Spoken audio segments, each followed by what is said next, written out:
అందరికీ నమస్కారం. నేను రమ. ఈ రోజు మనతో ఉన్నారు ప్రముఖ ఆధ్యాత్మికవేత్త, జ్యోతిష్య పండితులు, దత్తాత్రేయ గణపతి ఉపాసకులు మరియు అమ్మవారి సేవకులు బ్రహ్మశ్రీ మురళీధర్ శర్మ గురువు గారు ఉన్నారు. మాట్లాడతాం. నమస్కారం గురుగారు. మహాదేవ శ్రీమాత్రే నమః. ఎలా ఉన్నారు? ఫైన్ అమ్మా. గురుగారు, గురుగ్రహ మార్పు రాబోతుంది జూన్ 2వ తారీఖు 2026 సంవత్సరము. అయితే ఈ గురుగ్రహ మార్పు వల్ల ఏ రాశుల వారికి వివాహ యోగం ఈ సంవత్సరంలో రాబోతుంది? అలాగే గురుగ్రహ మార్పు ఎన్ని సంవత్సరాలకు ఒకసారి వస్తుంది గురుగారు? ఎప్పటి వరకు ఉంటుంది?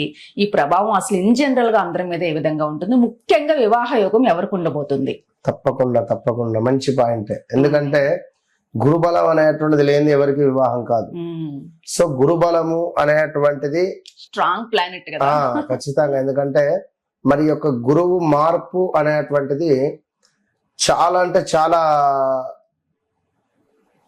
ఓడలను బండ్లు ఓడలు కూడా మార్చేటువంటి పరిస్థితి ఉంటుంది. అవునా? ఏదైనా జరగవచ్చు. అయితే మీరు అడిగినటువంటి వివాహ యోగానికి ఇప్పుడు చూస్తుంటాం మనం. అమ్మాయికి గురుబలం ఉందా, అబ్బాయికి గురుబలం ఉందా, వివాహం జరిపించచ్చా? అరే అబ్బాయికి గురుబలం లేదు కాదబ్బా, ఎందుకు వివాహం సెట్ చేశారు మీరు, ఏదైనా జరగవచ్చును అని మనం చూస్తుంటాం. అన్నట్టుగానే వాళ్ళ ఇంట్లో ఎవరైనా మరణించడము, ఈ పెళ్లి కాస్త 1 year దాకా ఆగిపోవడాలో, ఇలాంటివి కూడా నేను నా అనుభవంలో చాలా చూసాను. నేను తెలిసి తెలియక కొందరు పెట్టినటువంటి లైక్ ఆ ముహూర్తాలు కానీ, వారికి సంబంధించినటువంటి ఆ ప్రిడిక్షన్ కానీ. సో గురు మార్పు అనేటువంటిది మనకు 12 రాశులపై వివాహానికి సంబంధించినటువంటిది ఏ విధంగా ఉండబోతోందో మీరు అడిగారు. అయితే నేనేం చెప్తున్నాను ఇక్కడ అంటే, రేపు జరగబోయేది మనం చెప్తున్నామంటే నన్ను ఎందుకు నమ్మాలి? సో నిన్న జరిగింది మనం చెప్తే కరెక్టే, నిన్న జరిగింది అని వారు రేపటి విషయాన్ని వీరు నమ్ముతారు. అవునా కాదు? సో 2023, 2024 మాక్సిమం ఈ టైంలో మేషరాశి వారికి వివాహం జరిగింది. 2024, 2025 మాక్సిమం వృషభ రాశి వారికి వివాహము, సంతానం జరిగింది. ఇక మిథున రాశి వారికి 2025 100కు 200% వివాహ యోగము ఏర్పడినటువంటి దాఖలాలు ఉన్నవి. మరొక విషయం ఏమిటి అంటే 2020, 2021, 2022 అంటే సుమారుగా 19 ఎండింగ్ నుంచి 2021, 22లో మీనరాశి వారికి వివాహ యోగం కానీ, వివాహం జరగడం కానీ, ఎవరైనా పరిచయం అవ్వడం కానీ, లైక్ 21, 22, 23 ఈ పీరియడ్లో జరిగిపోయింది. సో రాబోయే రోజులలో ఇప్పుడు ఇది అక్షర సత్యం. ఎవరైతే నేను చెప్పినటువంటి రాశుల వారు ఉన్నారో కింద కామెంట్ చేయొచ్చు, ఇది అవునా కాదా, ఓపెన్ ఛాలెంజ్ ఖచ్చితంగా. సో ఇప్పుడు ఈ గురువు యొక్క మార్పు వల్ల ఫస్ట్ వివాహ యోగం రాబోయేది కర్కాటక రాశి వారికి. ఆల్రెడీ కర్కాటక రాశి వారికి సంబంధించి నా క్లయింటే 2023 నుండి వెయిటింగ్ లో ఉన్నారు. 2023 నుండి గురువు గారు వివాహం మా కూతురుకు, గురువు అమ్మ 2025 ఆగస్టు నుంచి 2026 ఆగస్టు లోపు వివాహ గడియలు వస్తున్నాయి, మీరు అప్పటి వరకు ఆగాల్సిందే, తప్పదు అని నేను చెప్పిన. కానీ వారింటారా? వినరు. 10ంటికి బస్సు ఉంది అంటే బస్సు ఇంకా వస్తలేదు, ఆతృత మన దాన్ని ఏమంటారు, ఎక్కువ ఉంటుంది. కానీ మనకు బస్సు సీటు కన్ఫామ్ అయింది, బస్సు ఎప్పుడు వస్తుందో ఎక్కడెక్కాలో కూడా కన్ఫామ్ అయింది అనేది నేను చెప్తున్నా, అది అర్థం చేసుకోండి. సో ఇదే విషయంగా నేను చెప్తే వారు ఎన్నో సంబంధాలు చూశారు, సెట్ కాలే.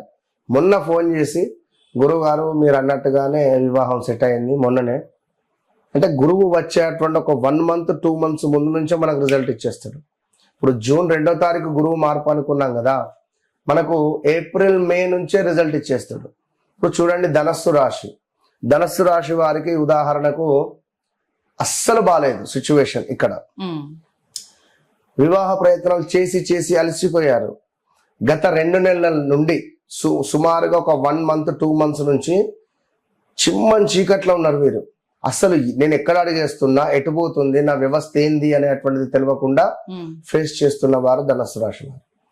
So okay done. ఓవరాల్ గా ఈ యొక్క కర్కాటక రాశి వారికి వివాహ యోగం ఏర్పడబోతున్నది. అదే విధంగా కన్యా రాశి వారికి వివాహ యోగం ఏర్పడబోతున్నది. అదే విధంగా తులారాశి వారికి కూడా వివాహ యోగం ఒక 75% ఉన్నది. కర్కాటక రాశి వారికి 100కు 200% ఉంటే కన్యా రాశి వారికి 100కు 99% ఉంది. తులారాశి వారికి 75% పాస్. అటు పిమ్మట వృశ్చిక రాశి వారికి 100కు సుమారుగా 50% ఓకే. మకర రాశి వారికి 100కు 200% పాస్ వివాహ యోగంలో.